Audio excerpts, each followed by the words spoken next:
요즘 데이터가 정말 홍수처럼 쏟아지는데 다들 어떻게 관리하고 계신가요? 오늘은 바로 그 거대한 데이터를 병렬 SQL 데이터베이스로 길들이는 법, 특히 웨어하우스 PG의 세계로 한번 들어가 보겠습니다. 자, 페타바이트급 데이터가 있다고 한번 상상해 볼까요? 이 어마어마한 데이터 속에서 내가 원하는 정보를 그것도 진짜 눈 깜짝할 사이에 찾아내려면 어떻게 해야 할까요? 바로 이 질문이 오늘 우리가 살펴볼 병렬 데이터베이스의 시작점입니다. 이걸 보면 개념이 확 와닿으실 거예요. 기존 데이터베이스는요, 말하자면 주방장 한 명이 모든 요리를 다 책임지는 그런 식당이에요. 혼자서 다 해야 하죠.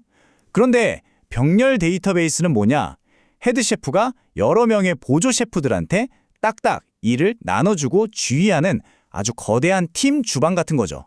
어느 쪽이 훨씬 빠르고 효율적일지는 말 안 해도 아시겠죠? 그럼 이제 우리 데이터가 살게 될 집을 한번 지어볼까요? 모든 것의 기본이 되는 데이터베이스, 테이블 스페이스, 그리고 스키마, 이 구조부터 한번 살펴보겠습니다.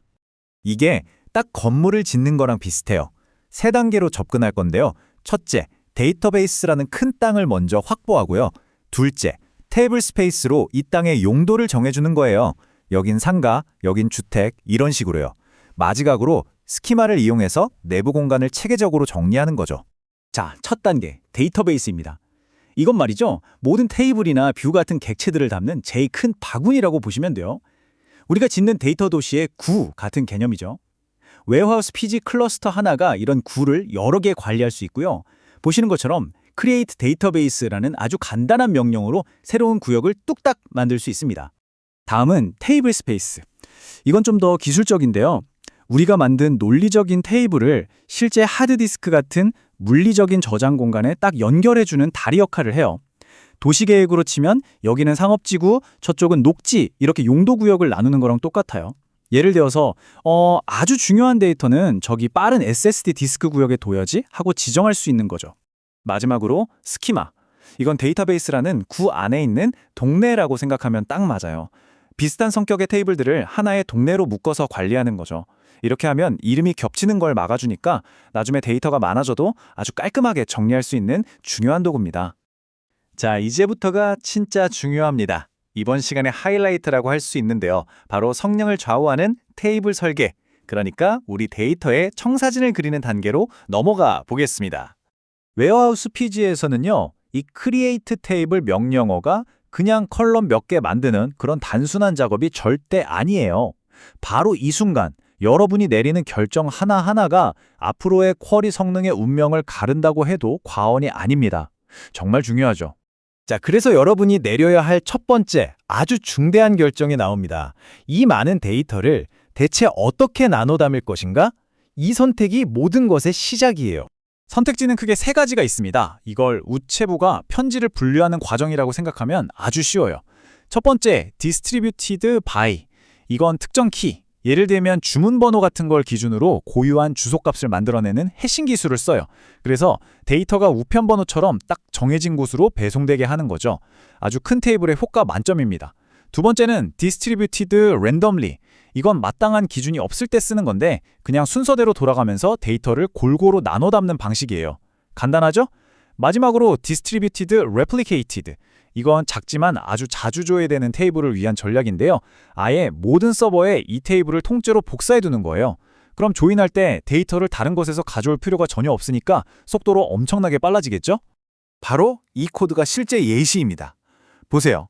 오더스라는 테이블을 만들면서 Distributed by Order ID라고 딱 명시했죠. 이렇게 하면 이제부터 들어오는 모든 주문 데이터는 오더 아이디를 기준으로 계산된 해시값에 따라서 정해진 세그먼트로 착착 알아서 분산되는 겁니다. 아주 깔끔하죠? 자, 이제 두 번째 중대한 결정입니다. 데이터를 어떤 방식으로 보관할 것인가? 이건 물리적인 저장 모델을 정하는 거예요. 여기에도 크게 두 가지 방식이 있어요. 기본값인 힙 방식은 우리가 흔히 가는 도서관 생각하시면 돼요. 책을 자유롭게 빌리고 반납하고 때로는 폐기하기도 하잖아요. 이렇게 수정이나 삭제가 자주 일어나는 데이터에 딱 좋습니다. 반면에 추가 최적화 방식은요. 한 번 보관하면 절대 바꾸지 않는 영구 기록 보관소 같은 거예요.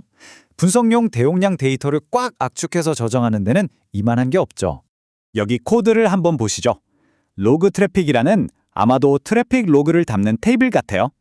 이걸 만들면서 append optimized는 true라고 옵션을 줬네요. 심지어 압축 방식이랑 레벨까지 딱 정해졌어요.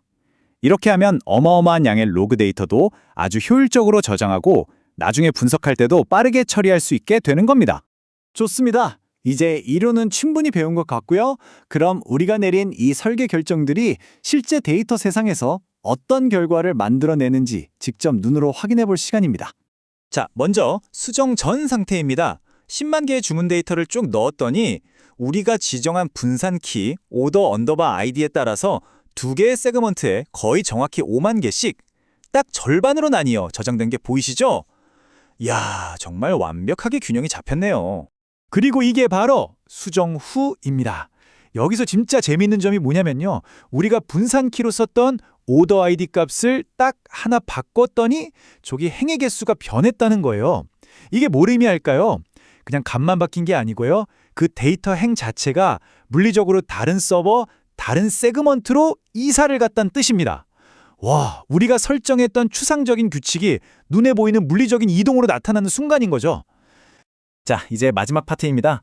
이렇게 잘 지어진 집 위에서 쿼리가 어떻게 번개처럼 실행되고 또 어떤 전문가 수준의 분석이 가능해지는지 그 진가를 한번 확인해 보겠습니다. 병렬 쿼리가 어떻게 돌아가는지 그 과정을 한번 볼게요. 먼저 오케스트라의 지휘자 같은 코디네이터가 여러분의 SQL 명령을 받습니다. 그러면 이 지휘자는 전체 악보를 여러 파트로 나눠요. 이걸 슬라이스라고 부릅니다. 그리고 각 파트를 연주자들, 즉 세그먼트에게 나눠주죠. 그럼 이 연주자들은 자기 파트를 동시에 연주하는 거예요. 물론 중간중간 서로 데이터를 주고받는 모션 작업도 필요하고요.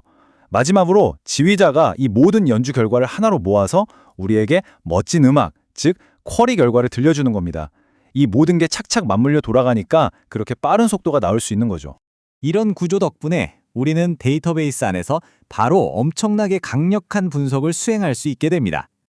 그 대표적인 예가 바로 윈도우 함수라는 건데요.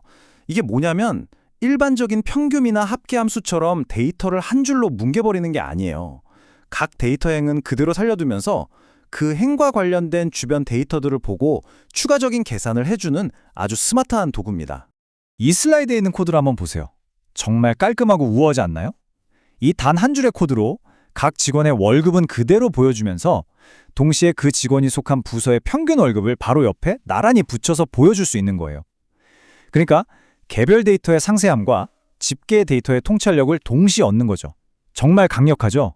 자, 오늘 고성능 데이터 구조를 만들기 위한 청사진을 함께 살펴봤습니다.